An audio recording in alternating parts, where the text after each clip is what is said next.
कांग्रेस नेतृत्व पर सवाल पड़े भारी। पूर्व एमएलए मोहम्मद मुकीम पार्टी से बाहर, राहुल से न मिलने की नाराजगी बनी वजह। कांग्रेस ने पार्टी नेतृत्व पर सवाल उठाने वाले पूर्व विधायक मोहम्मद मुकीम को पार्टी से निष्कासित कर दिया है।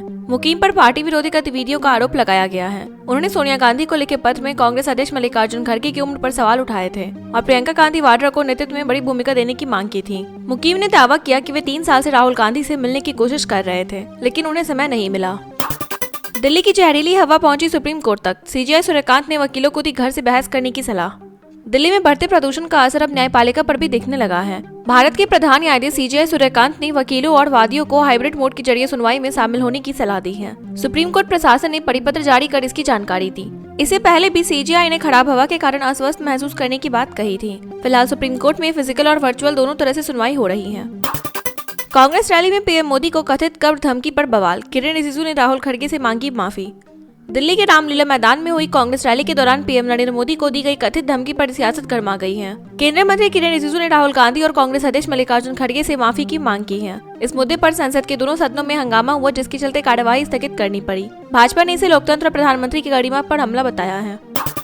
पंजाब में बैलेट पेपर चुनाव पर विवाद। विपक्ष ने मान सरकार पर बूथ कैप्चरिंग और धांधली के आरोप लगाए। पंजाब में जिला और पंचायत चुनाव बैलेट पेपर से कराए गए, जिसके बाद राजनीतिक घमासान शुरू हो गया। शिरोमणि अकाली दल और कांग्रेस ने आम आदमी पार्टी की मान सरकार पर बड़े पैमाने पर धांधली और बूथ कैप्चरिंग का आरोप लगाया है। विपक्षी दलों ने राज्य निर्वाचन आयोग में शिकायत भी दर्ज कराई है। विपक्ष का कहना है कि लोकतांत्रिक प्रक्रिया को प्रभावित करने की कोशिश की गई।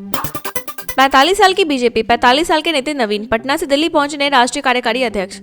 भारतीय जनता पार्टी ने बिहार सरकार के मंत्री और 5 बार के विधायक नितिन नवीन को राष्ट्रीय कार्यकारी अध्यक्ष नियुक्त किया है।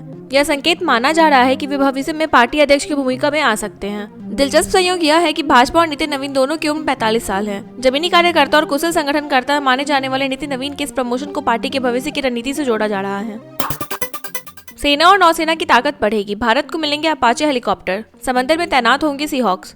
भारतीय सेना को अमेरिका से जल्द ही 3 अपाचे AH-64 हेलीकॉप्टर मिलने वाले हैं। पहले ही 6 में से 3 हेलीकॉप्टर भारत को मिल चुके हैं। वहीं नौसेना 17 दिसंबर को सीहॉक हेलीकॉप्टर के दूसरे बेड़े को कमीशन करेगी। इसके अलावा 2028 से भारतीय वायुसेना 156 स्वदेशी प्रचंड लाइट कॉम्बैट हेलीकॉप्टरों को शामिल करने की तैयारी में है, जिससे रक्षा क्षमता और मजबूत होगी।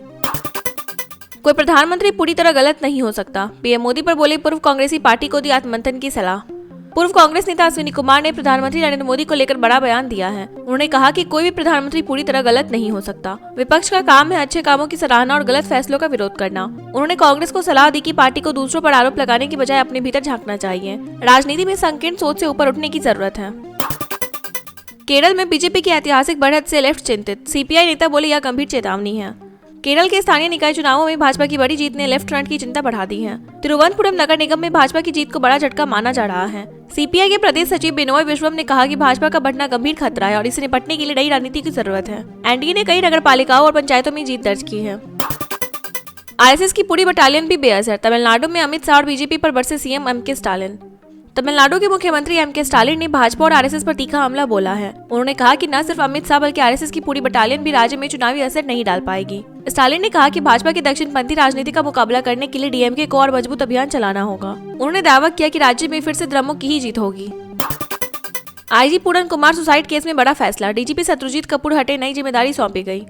हरियाणा के आईपीएस अधिकारी पूरन कुमार की आत्महत्या के मामले में बड़ा प्रशासनिक कदम उठाया गया है। मामले में नाम आने के बाद छुट्टी पर चल रहे डीजीपी शत्रुजीत कपूर को पद से हटा दिया गया है। उन्हें अब हरियाणा पुलिस हाउसिंग कॉर्पोरेशन का चेयरमैन बनाया गया है। फिलहाल ओपी सिंह कार्यवाहक डीजीपी बने रहेंगे, जिनका कार्यकाल 31 दिसंबर को समाप्त होगा।